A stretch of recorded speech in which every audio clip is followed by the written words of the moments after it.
സ്ഥിരത അഥവാ കൺസിസ്റ്റൻസി. സ്ഥിരത എപ്പോഴും നമ്മുടെ സക്സസ്സിലേക്ക് എത്തിക്കുന്ന ഒരു സാധനമാണ്. മനസ്സിലായത്?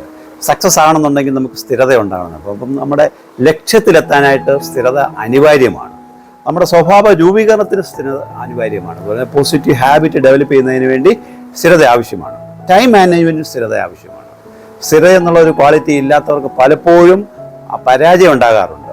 സ്കിൽ ഡെവലപ്പ് ചെയ്യുന്നതിന് വേണ്ടിയും ഉള്ള സ്കില്ല് നിലനിർത്തുന്നതിന് വേണ്ടിയും അത് ട്രെയിൻഡ് ആക്കുന്നതിന് വേണ്ടിയും ഈ സ്ഥിരത ആവശ്യമാണ്. മനസ്സിലായില്ലെങ്കിൽ കൺസിസ്റ്റൻസി ആവശ്യമാണ്.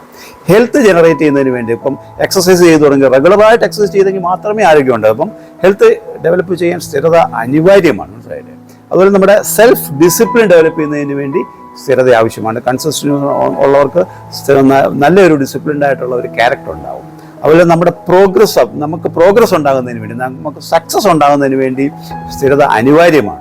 അപ്പോൾ ഈ രീതിയിൽ നമ്മൾ സ്ഥിരത നമ്മുടെ സ്വഭാവത്തിൽ സ്ഥിരമാക്കുമെന്നുണ്ടെന്നുണ്ടെങ്കിൽ തീർച്ചയായിട്ടും അവരെല്ലാം സക്സസ് ആകുമെന്നുള്ളത് ഉറപ്പാണ്.